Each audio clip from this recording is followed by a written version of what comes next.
like, okay, now as we get the next, 5, 10 clients, we have another team. Now that team, there's a profit margin there, and we're not, just like barely scraping by with the cost and the revenue part of it. From humble beginnings, Insurance Claim HQ has grown to one of the largest property casualty firms in the country. We didn't do it alone, and you shouldn't either. Every week, we're talking to claims professionals and top experts from all over, all to help you grow your business and make you stronger. Let's level up together. I'm Galen Hair. Welcome to the Level Up Claims Podcast. In high-stakes industries like law, construction, and insurance, confidence isn't enough. You can be exceptional at what you do and still remain invisible. The professionals who win long-term are the ones who learn how to articulate their expertise, own their voice, and build influence beyond their immediate circle. Today's guest, Kelly Schuknecht, has spent nearly 2 decades helping entrepreneurs and professionals step out of the shadows and into thought leadership. As the founder of 2 Mile High Marketing and host of Beyond the Bestseller, she helps leaders turn their stories, books, and expertise into platforms that create opportunity. Let's get into it. I'm Galen Hair. If you're serious about winning in this industry, June 12th of 2026 matters. The Level Up Claim Summit brings together serious operators who want to sharpen their edge and separate from the pack. No fluff, no vendor circus, just real conversations with people who are actually moving this industry forward. Seats are intentionally limited. We keep the room exclusive. Once the room is full, registration closes. If you're ready to compete at a higher level, don't wait. Go to levelupclaim.com and request your seat now. I'll see you on June 12th.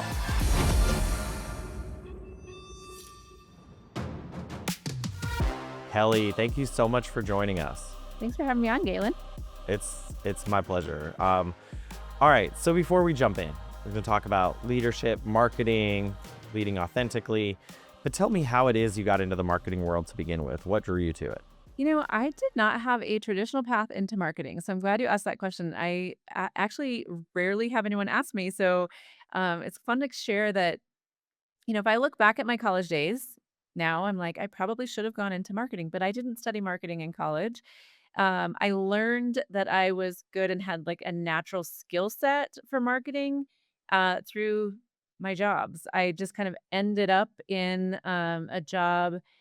I mean, I say that like I was in publishing, and part of what I learned from my boss, he was the CEO of the company, was I learned all things marketing. He was growing this publishing company, and I was learning from him as we went along, and learned that I really enjoyed it, and was just good at, like, understanding how messaging and the psychology behind, contacting people and what would resonate with people, and so I left that job. I was there for 10 years, and I went into a job in marketing, and I grew a marketing department and, grew a virtual CFO firm that I worked for, grew them from 4 million to 12 million, so left that and started my own agency after that. Yeah, and you saw a sizable growth there too, which is wildly impressive. So let's talk a little bit. I think one of the things that at least I gathered you credit your success is the ability to find a voice kind of before even worrying about building a brand. So tell me a little more about what that means and how you undertake that. Yeah, so, for me, I think part of the success in growing my business came from what I call, you said voice. I kind of call that your authority X factor, and learning what makes you different. And all of what I talk about now, I go out and speak on personal branding, on thought leadership, on your authority X factor, and all of it came from my own experience in I actually lost my job. I was laid off when we were acquired, and so I lost my marketing job, started my own agency, and within the first few weeks, I believe really honed in on like what made me unique in the marketplace. So, I didn't want to be all things marketing to all companies. I wanted to be very specific in what my skills and experience helped lead me to in my career, right? So when I started an agency, what made the most sense for me as far as what I could help people with was developing their thought leadership platform. Because of the time I spent in publishing, the time I spent with my boss helping elevate him as a thought leader, and it was like that's what I had become known for in my career. So everything I started talking about was along these lines, right? And it just resonated with people because they were like, "Oh yeah, I saw you do that. I know you're good at, I know you do ghostwriting. I know you know books. I know you know how to, so I had people coming to me pretty quickly and going like, "Well, I would love to work with you," because I had really honed in on, again, what I call my authority X factor. And so now I try to help people learn their own authority X factor and, like, how to build their personal brand around what makes them unique among their competitors. And, you brought up thought leadership. I think it's so interesting, right? At least I believe that we've kind of come into this interesting time since before COVID, but I would say really post COVID, just absolutely an overdrive where people are really embracing the idea that thought leadership is a way to separate yourself or your company or your brand and really push you to the top kind of over your competitors. Obviously, you seem to believe this is the case. Otherwise, you would not be sitting here today. Um, Right.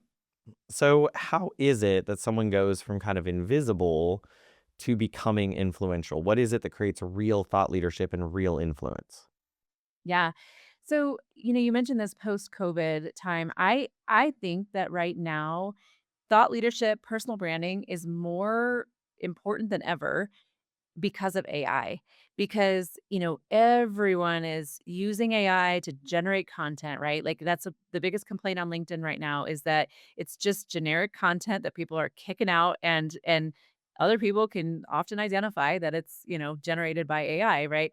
Um but it's when you show up authentically and it's you on a video or you telling your story, that's going to make you stand out among everyone, like the people who are brave enough to lead with their face and video and here you and I are looking at each other podcast interviews when people who are going out and speaking on their topic are going to stand out more than written form of content on social media, on blogs, on any of those types of content because that can be duplicated, right? Like or replicated using AI. It can be generated using AI where AI can't replace you as a human being, and so I think that's gonna be really, really important right now in these next few years.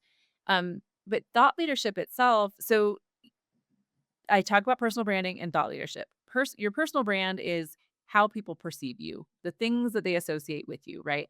Your thought leadership, is, like, what people come to you for when it comes to your expertise, right? So me having worked in publishing, people were always coming to me going, "I've always wanted to write a book," or "I wrote a book and how do I market it?" Right? Like, so they were coming to me for advice on those topics, or they would just wanna pick my brain around those kind of topics, right?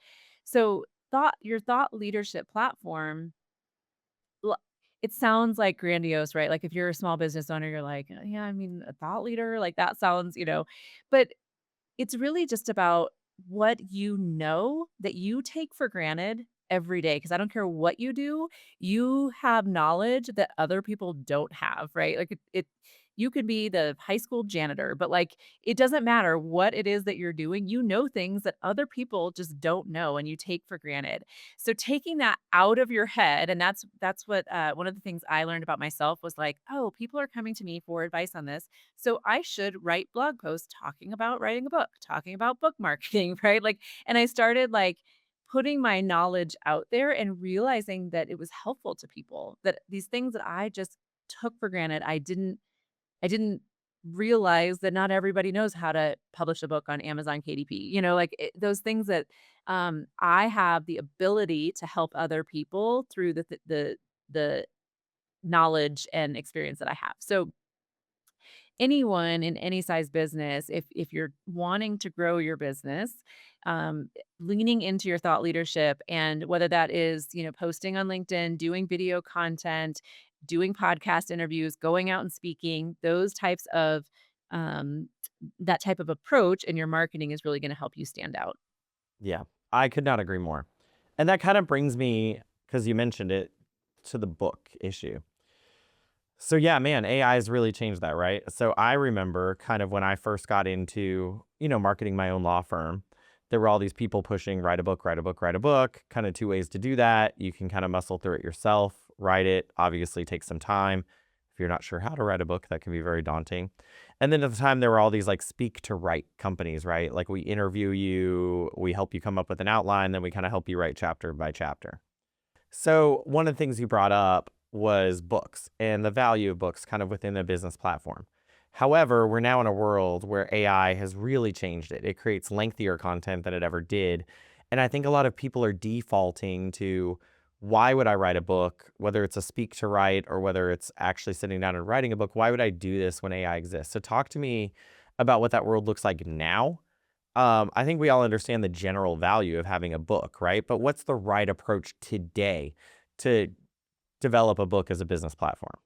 Yeah, it's a great question, and I think it's gonna change, uh, month by month, year by year. I mean, it's moving fast, right? But I think that yeah, so AI, can you use AI to write a book? Yes. You can there are tools out there. You can use it to create your outline, to, create the content. But, what AI cannot do is tell the stories that you have, right? So a big part, I'm actually publishing my book, next month, and a big part of my book is my story, right? And that's what people are going to connect with so I'm telling the story of losing my job, starting a company, some of my background of what led me to this point, what led me to discover my authority X factor, right? Um, so AI can't generate those things, right? Like it can't it's not going to connect you with people. It's you that's going to connect with those people. So the writing process is changing because yes, you can use those types of tools, but also it really is it's like the debate about what if AI is gonna replace jobs, right? Like, it's replacing jobs, but people still need to run AI, right? Like, so people still need to be involved in the generation of whatever's coming out of the AI. It's not doing that by itself, and the better you are at using that tool, the better the output is going to be.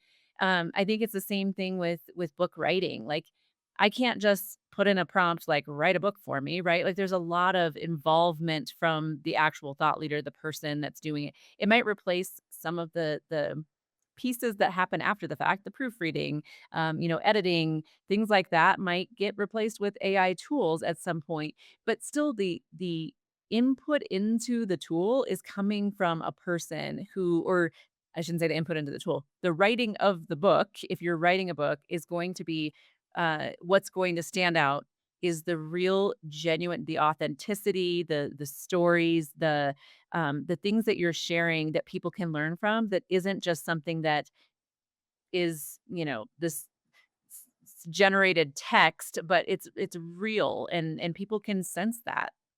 I don't know if you've read anything, any books that have been written by AI that they're starting to, hit Amazon now and people can tell, right? And it's not like those books are not going to perform well. So I don't tell people to use AI to write their book, but there are ways that it can help you as you're going through the process of writing. And I could not agree more. And I think that's one of the things that people struggle with, right? Is they've got these tools. They think to themselves, why would I spend hours, if not days or weeks or months or even over a year Yours. doing something if AI could do it for me in 10 minutes, right? And you can't really justify the time expenditure, but you got to look at yield, right? And ultimately, I think that's the thing that people miss is maybe that AI is kind of it's producing average product. It's producing the mean of Right. every single thing it's ever seen, right?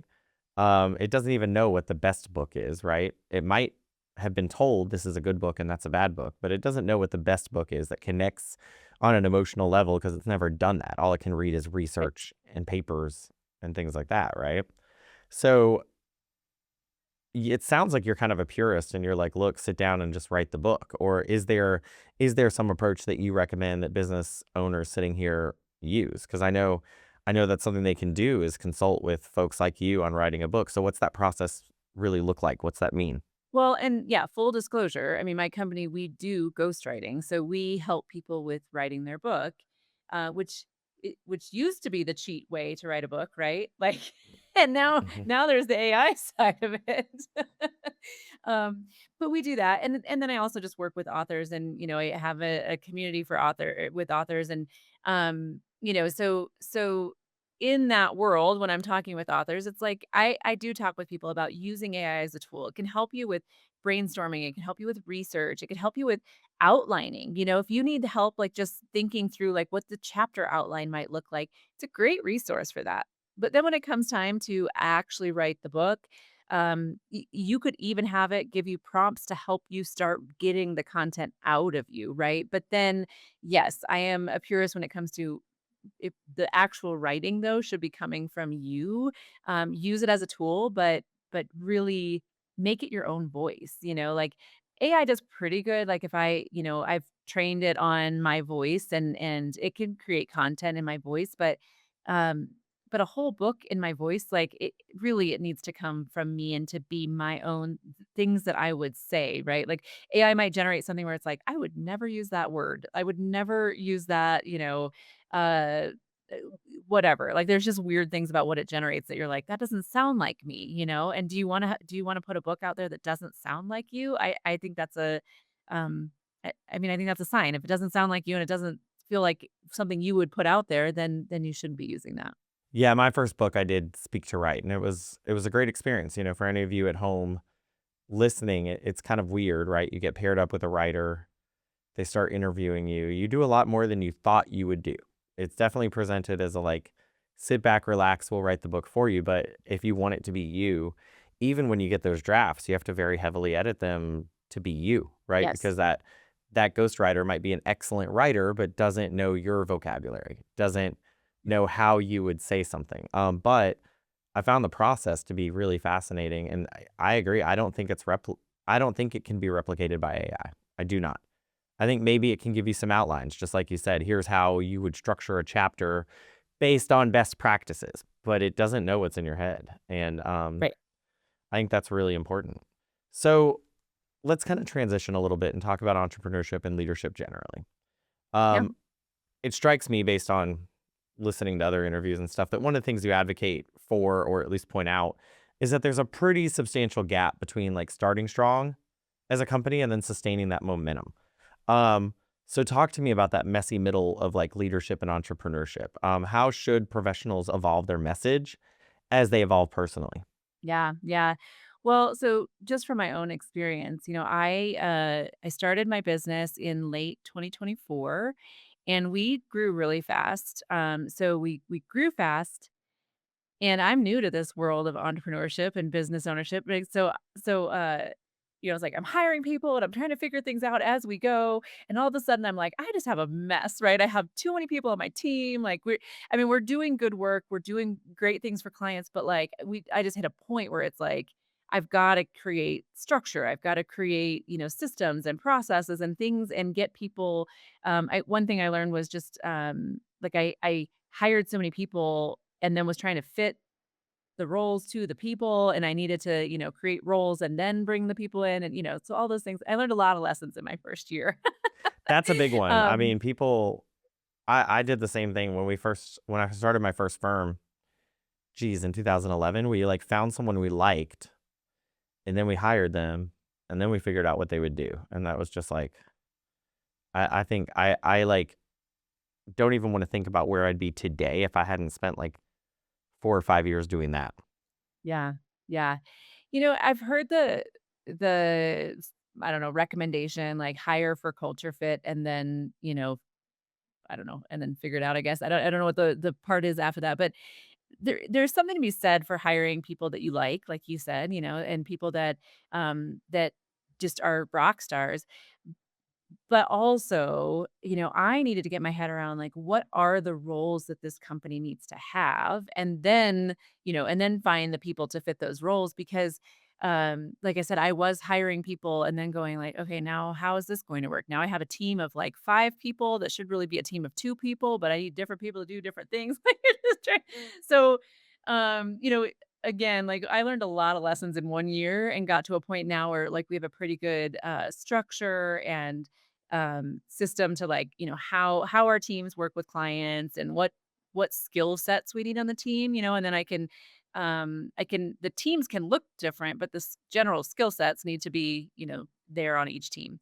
So that's something I've learned just in growing this company and I like to have a word of the year. My word of the year in 2026 is stability because we went like I feel like I don't know if I had a word in 2025. It was just like the word was like figure it out. I don't know.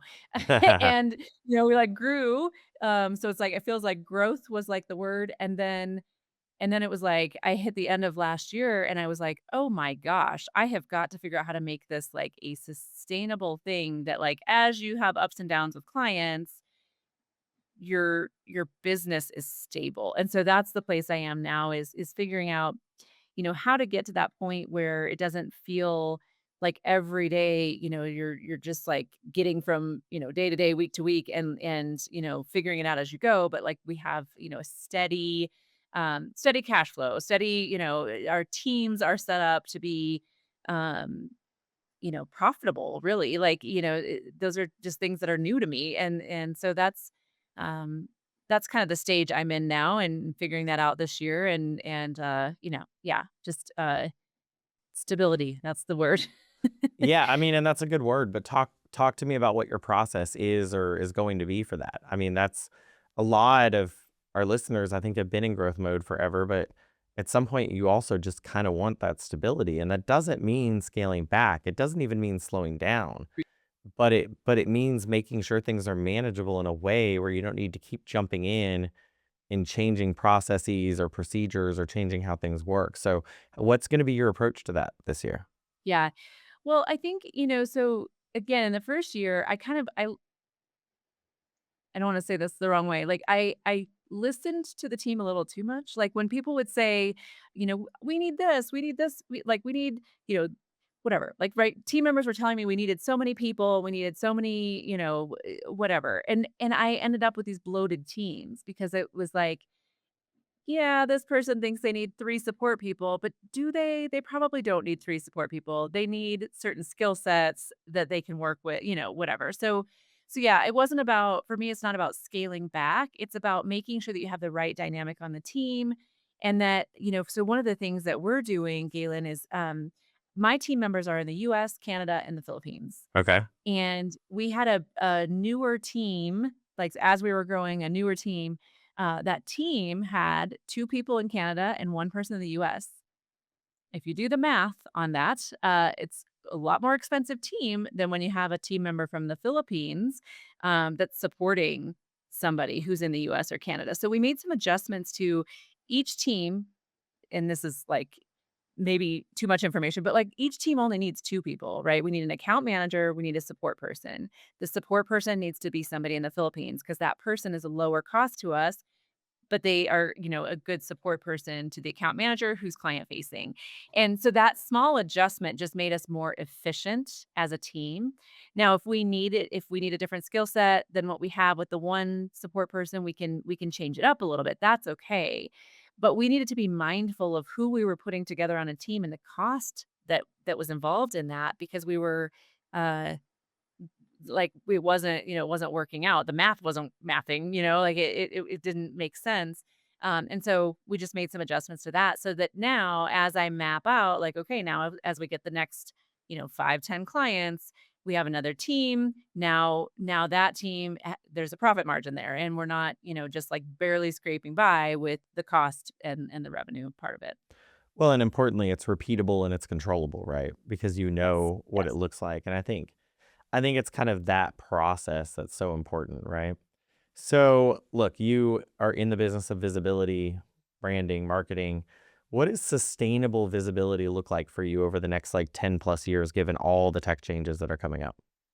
Yeah. Um, so for me, I focus on when it comes to visibility, I focus on 3 things. It's speaking, like, so going out and speaking, podcasting, so here we are, and content. So my platform, most of my clients' platform of choice is LinkedIn because that's where we're going to connect with other professionals, and that's where my clients are going to come from, my professional network. So, I focus on those 3 areas. I try to podcast, be on other people's podcasts 2 to 3 times a month. I try to book speaking events. I can't really control how many per month, but I try to book, at least a couple of speaking events each quarter. And then, LinkedIn, I post content 2 to 3 times a week. I recommend 2 to 3 times a week. I probably post more like 3 to 4 times a week. But just consistently showing up, in those ways. So there's that face-to-face networking piece. There's the online piece. So you and I are doing this interview. I'll be able to take clips from this, share it. I have lots of ways of repurposing this content, right? And then my LinkedIn, just showing up and talking about the topics that I want people associating me with and thinking about me if and when they need those types of services. And so for me, that's a sustainable approach to showing up and being visible, on a consistent basis. So I talk a lot about being consistent in your approach. Like, it's great if you want to post on LinkedIn 5 times this week, but then you got to keep showing up, right? You can't just like then neglect it for the next 3 weeks, right? Yeah. So it's when you just give yourself the assignment of once a week or twice a week or whatever is realistic for you, then you can it can be sustainable, right? You can keep up with it. I could not agree more. Kelly, you've been super generous with your time. I appreciate you coming on the show. Before you go, though, I'd like you to tell us what it means to you to level up. So for me, that's been a very it's close to my heart right now, just because having lost my job and deciding to put myself in the spotlight instead of finding somebody else to work for and what I call be the person behind I was the person behind the person all my career and decided to finally level up and become the person and the leader in my business. So to me, that's leveling up, and I think that there's a lot of people out there uh, who are comfortable being on the sidelines, being the person behind the person, and yet feel this inner calling to level up. And that's my mission, is to help people learn about themselves that they can do more than they think they can. Well, it's been so cool to see what you've been able to do, taking a bad situation and really making it something truly special. So thanks for sharing with us today. Thanks, Galen. I'd like to thank Kelly Schuknecht for joining us on the show. One of the coolest things about Kelly's journey, losing a job, then creating her own agency, is her continuous focus on an authentic and real voice. Despite how easy AI makes things, it's really important to identify who you are and be you. Even if you're going to use those tools, make sure that your true voice always comes through, because that's how you'll connect with your audience. Follow us on Apple, Spotify, or your favorite podcast platform. Subscribe to the show if you want more conversations like this. And if you're serious about operating at a higher level, join us June 12th at the Level Up Claim Summit. Limited seats, exclusive room. Request your invitation at levelupclaim.com.